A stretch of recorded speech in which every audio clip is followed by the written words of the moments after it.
TotalEnergies en EPE Corporation hebben het finaal investeringsbesluit voor de ontwikkeling van Grand Morgo productieveld in blok 58 in het Surinaams zeegebied bekendgemaakt.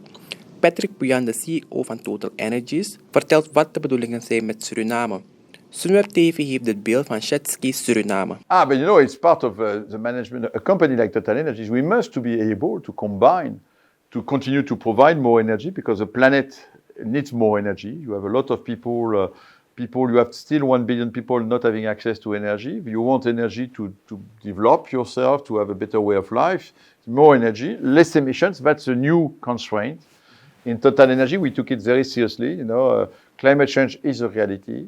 And so in our operations, we have a commitment to lower the emissions of all our assets globally in the world by 40% between up to 2030. Methane to reduce them by 80%. So of course, when we design a new project like Grand Morgu, our duty is to put inside the design the best available technology. And we have a rule is that every new project must have lower emissions than the average of the company. So each new project is helping us to lower the average. And it works. So the idea is that to demonstrate the fact to the people, to societies, that you can continue to produce oil and gas, but with a different way, with less emissions. That means, for example, I mentioned zero routine flaring. You know, oil and gas when people have something in mind, they see big flares, you know, which is a loss of gas, in fact, natural gas when you have a flare. It's detrimental for environment, and it's a loss of natural resource. So on this one, we have decided that we'll flare no gas, and all the gas which will be produced will be reinjected in the reservoir, so that maybe later we'll have ideas to produce this gas again. So that's an example of preserving natural resource goes hand in hand with the environment. Yes.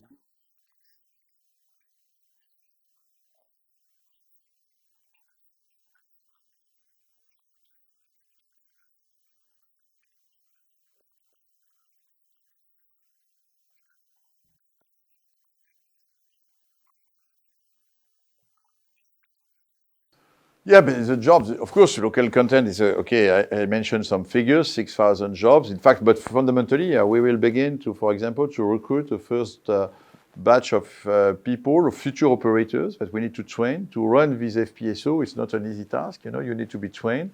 So we intend to have a first batch of 150 Surinamese people. We will educate, train them to become operator from 28 and to participate to the commissioning of a facility. So that will be very pragmatic. We are pragmatic people. So that's part of the contribution. But as I said, there is also some other services which will need to be developed.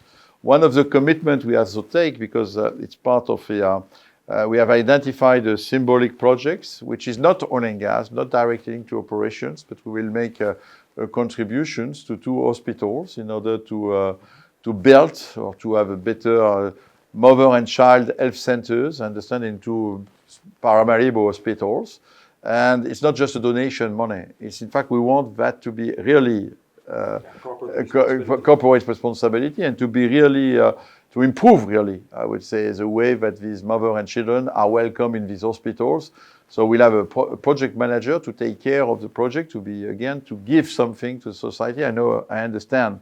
I asked my team, okay, what could be a social contribution which will make sense for Surinamese people? They came back to me and they told me, look, it's health, and in particular, improving the way that these mother and children are welcome in the hospital would be is something which today should be improved. So we don't mean, okay, let's spend the money for that. So it's not, and we will do it now without waiting for future profits, you know. And there will be other ideas, I'm sure, because fundamentally in our company, we want to be local where we are in the country. So to participate, we are citizens of your country.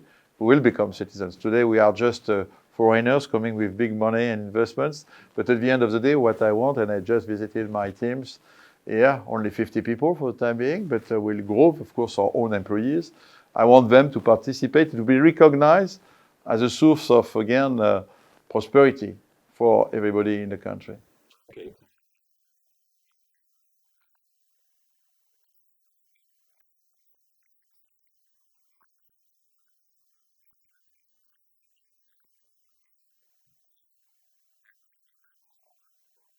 No, because it's decided now. It's decided. I don't control the oil price. The oil price will fluctuate, of course, but what is sure is that now we have decided to commit these investments, large investments. We'll spend the money, and then our experience is that it's never a straight line. You don't dream. Oil price is going from.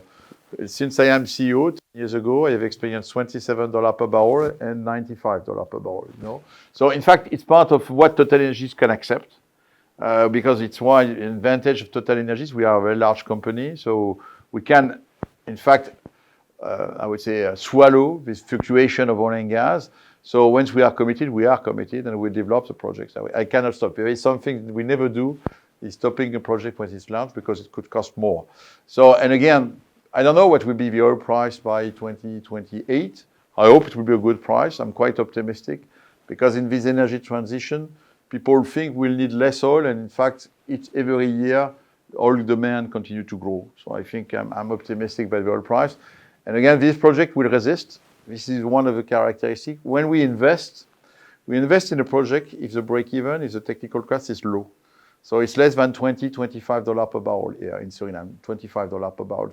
That means that if the price of oil is above $25 per barrel, we'll make profits, and these profits will be shared between the state of Suriname and us as partners. So this is the best answer to you.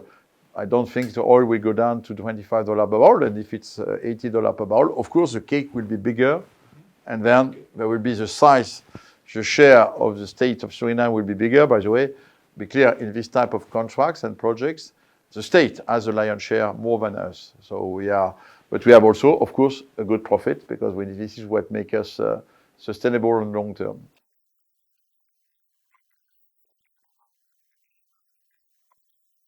As I mentioned to you, I'm sure that we'll find some new other small oil fields, which we have already identified on the seismic, which will be drilled and which could come on to be produced through Grand Morgu. And then we have a question about the gas. There is quite a lot of gas on this license. So the difficulty with natural gas is to find markets. And local market is quite small, obviously. And so can we do something at what we call liquefied natural gas projects? It's not clear. It's giant projects, and maybe we'll need to pool the gas of Block 58 with the gas of other licenses.